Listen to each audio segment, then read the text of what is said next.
This is Conversations at Lunch with Emmanuel. Hello, family. Good morning, good evening, good afternoon, whatever time that you are listening. You are tuned in to Conversations at Lunch with your favorite guy, Emmanuel, and I'm so delighted to be here as I am all the time. And yes, this is going to be a special episode because I have, something to talk about. All right. First of all, shout outs to everybody who listened to my return episode 2 Fridays ago. I really am grateful, man. I am back because of you guys. I'm back with you guys. I'm back for you guys. And I'm pretty sure that this journey is going to be a pretty delightful one. So, of course, you know the drill. If you're not subscribed, do subscribe. If you're not following, do follow. Hit the notification bell so that you can be alerted when a new episode drop. And do not forget, we drop episodes every 2 Fridays. So you can stay logged in. So next 2 Friday, I'm not thinking, hey, have I not missed an episode? No, you haven't. Next episode comes out 2 Fridays from now. All right, let's jump into the meat of today's issue. So I was in a conversation recently. Actually, it was more like an attack, honestly. And it was an attack that came as a comment under a post I had made about wishing that someone would create a signal jammer. Now, not for Wi-Fi, not for phone calls, but for barbershops. Why? Because sometimes you walk into a barbershop and it's crap music blasting. And yes, I use the word crap and I'll explain why in a minute. And someone said it was rude for me to call it that, to call it crap, and that I was being disrespectful to people's music taste and desires, and that actually was what sparked today's conversation. And I hope that person right now is listening to this. If they get to, if they don't, it's all right by me. But I really love if they actually, try to listen. Now, the conversation today is about secular music. Can a Christian, born again, spirit-filled, tongue-speaking, probably evangelizing Christian listen to music? Okay, probably that's a stretch. Can they listen to secular music? All right. First of all, let's break it down. Personally, I am someone who loves music. I am a songwriter with years writing songs under my belt, a decade more. It's definitely more than a decade already of writing songs under my belt. And I am someone who loves music, loves writing music, loves creating music. I'm pretty sure very soon I'll become a music producer. No doubt. On God. And as someone who loves music, I really love creativity. I love when things are creative. I love when people, sometimes I just stop by and I watch certain, like just today, right? Something just popped in my mind and I was just thinking of how on earth did Michael Jackson know how to sing to the beat of, they don't really care about us. God. Like, how did you know, first of all, how to jump on that track? How do you know how to create the track? How do you know how to put the right words in the track, and the entire beats, And I'm like, this man is a genius, a lyrical genius, and of course, a producing genius. Because honestly, I love me good music. Now, Emmanuel, what then do you mean by crap? Now, don't get me wrong. I made reference to Michael Jackson's song. Not, they don't really care about us. Not because I listened to that song actively today. It's just a song I heard many years ago, and I'm just drawn to his creativity. That is how I was able to make the beats. Now, let's talk about this, because as much as I am a songwriter, I've also worked in firms where it was about the music. Yeah, the latest music. Who do I not know? Who do I not know? Zerdiel, Shally Poppy, Burna Boy, Olamide. What? Mention anybody I don't know. Odumodu Black. Come on. I know all those guys, and it's because the work I did for a short period of time warranted that I know these guys. And I mean, this is a commercial work, not like a side gig. It was like a real thing. I did that for a couple months, and of course, I kind of understood the atmosphere of those songs. I understood this song, so I know the lyrics to this song. So you can come and give me, like any cock and bull and tell me that it's just about the melody, just vibes, like the person said. All right. For the ex-church kids, let me answer your question, because I'm pretty sure many church kids right now are asking, must everything be Dunsin Oyekon? Must everything be Nathaniel Bassey? Must everything be Maverick City? Honestly, I understand your concern. I understand all that, which is why right now we're going to like really understand what does secular music mean. What does secular music mean? When I say crap music, do I mean every secular music is crap? Now, let me define secular music. Secular music, there are three departments to music from this perspective. The first is gospel music, or more like godly music. The second is secular music. And the third is worldly music. First, godly/gospel music. Second is what now? Sorry, I'm yelling. Yeah, I'll change. My bad. First is godly/gospel music. Second is, secular music. And thirdly, we have what? Worldly music. Now, what is gospel or godly music? Gospel and godly music simply means song put together with one purpose in mind, that is the glorification of the great I am, that is God. And these are songs that are created to worship him. It's completely for him. It's holy is the Lamb, worthy is the Lamb, amen. That's for God, right? Angels, let your song begin. That is for God, definitely, right? These are godly songs. These are godly. It's a song of godliness because it literally has God lines. You get it? If you don't get it, forget about it. All right. So there is that.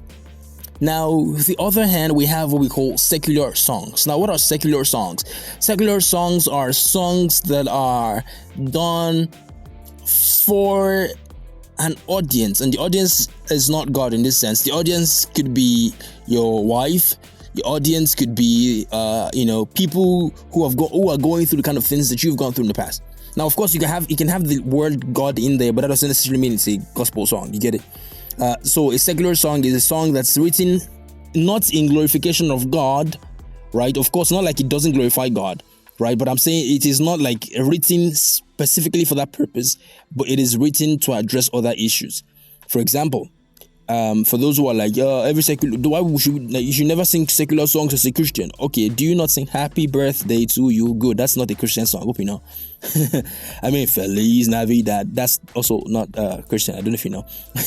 These are songs of seasons, right? So these are secular songs written to address seasons and times, right? Also, like I said, I have a couple of songs like that, like love songs, clean love songs. Now, the purpose of secular songs in this context now is that they are clean, and they are not songs that expresses lust or you're lost. Instead, they are songs of appreciation and songs that, like I said, highlight certain things. Like the song I mentioned by Michael Jackson, for example. They don't really care about us. Of course, it's a song that highlighted prejudice against the black community. Now, my comment on this is not in any way, does not in any way reflect, Michael Jackson's standpoint in the faith. That's not what I'm doing. I'm talking about the song now. So there is songs like that, songs that are they are good songs. You follow me? All right. How are you, my friend? I remember my mentor talking to me about how he posted the video on his status one day. I think he sent me the video as well. How do you do, my friend? I think it was John Drill sang it. I don't know. And he had no idea that it was not a gospel. He just he liked it. It was a nice song, nice words. You follow me? And so like that's one. Now, on the third end is the biggest concern. Worldly music. What is worldly music? Worldly music, they are songs created as an extension of the human lust. The fall of man has amplified, of course, the lack of man. The lack of man being man's inability to satiate himself, and so he reaches for a bottle, reaches for weed, reaches for a woman, or flipped, reaches for a man now, to satiate their human lack, a lack that actually was highlighted by God to make us understand that hole is to be filled strictly and only by Him. Are you enjoying this episode of Conversations at Lunch? Make Make sure to follow Imagine Studios 116 on Instagram and YouTube at Imagine Studios 116 to catch up with the whole crew. Now, back to Conversations at Lunch. What that means in simple English is worldly music are songs that glorify lust rather than glorify God. These are songs that talk about boobs and booties. These are songs that talk about weed and cannabis. This is what I told the individual who messaged me. I said, one thing you must understand about worldly songs is that the intention of a worldly song, as the intention and purpose of it, is always and will always be towards violence, molestation, adultery, fornication, talking about, pulling up blips and glocks, talking about, shooting, talking about violence. That's what you see in many of those worldly songs. Some might say, oh, well, he's appreciating women's beauty. And I find it very concerning why the songs that objectify women the most are mostly enjoyed by women. And I don't know why. I don't understand the psychology behind that. I have no idea why. And you can, fact check me on this. The songs that are usually very objectifying of women are usually most enjoyed by women. I wonder why. All right. Now, let's go on. So worldly songs are these songs. So now, my conversation with this individual, I said to them that I have a problem with, the fact that you had a problem with my post. You saying something about music taste and all that. I said I have no problem with, and I understand music taste, I understand all of this. But I do believe, as a normal functioning human being, that songs that further adds to the dangers of society rather than work to heal them and to redeem these dangers, these songs are not doing society any good. Instead, they're adding more harm to the society. But this person honestly did not understand, I guess, or just there was this heavy strive to prove a point, which I think is based on the fact that it wasn't that they were trying to prove a point to me. It was instead that they felt their feathers ruffled a little bit because it concerned them, and they are not ready to give up listening to worldly music. Now, as a Christian, if you only listen to secular songs, your spirit is unhealthy. Fact. It's like you're a child and you only watch people on TV drinking milk and you never drink milk. That's just weird, right? So you need to, just like a Christian needs to grow on the word. Bible also talks about singing hymns and songs and psalms to one another. So that's gospel. You need it for your spirit's growth. Now, of course, we need some of this. I'm not saying you should listen to secular songs, but I'm saying we need some of these songs, honestly, because they are the ones that further adds flavor and color to life, right? Wedding songs, marriage songs, songs that are pure and not ill-intending. You're not talking about you being a Yahoo boy and you press laptop and your mates are, that's not what we're talking about here. We're talking about actual songs that either reflect what's going on in society and with clean lines in them, not be like the guy, this 57-year-old guy or so that after doing music and movies for a long time came out and dropped "I like pretty girls." Like, what in the world is wrong with you, bro? But anyway, the point I'm trying to make today is this: worldly music has just one intention. I don't care what the singer is saying. It is genre of music that exists solely for the purpose of the exhibition or execution of the lusts in man. So if you're listening to a song, say by an artist that sings very crass songs, and you are okay with it because it's for you, it's just the vibes. You have no idea. Like I told that individual that one of the very basic and fundamental things you learn in psychology is that environment impacts individuals and individuals impact environment.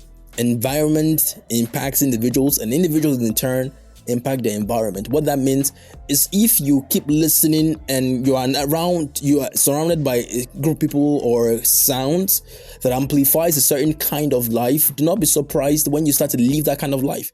Like, they don't tell people who are brought up in environments where there's high violence, high lust, high rape. They don't teach these people how to do this evil. They just find themselves doing it, right? They just find themselves. I've shared a story before of how I was in an environment where much pornography was being consumed, and not immediately, but months after, I found myself in that same loop. Why? It's the trick of the enemy. It's psychology. It's basic psychology he played against me, because the environment impacts the individual.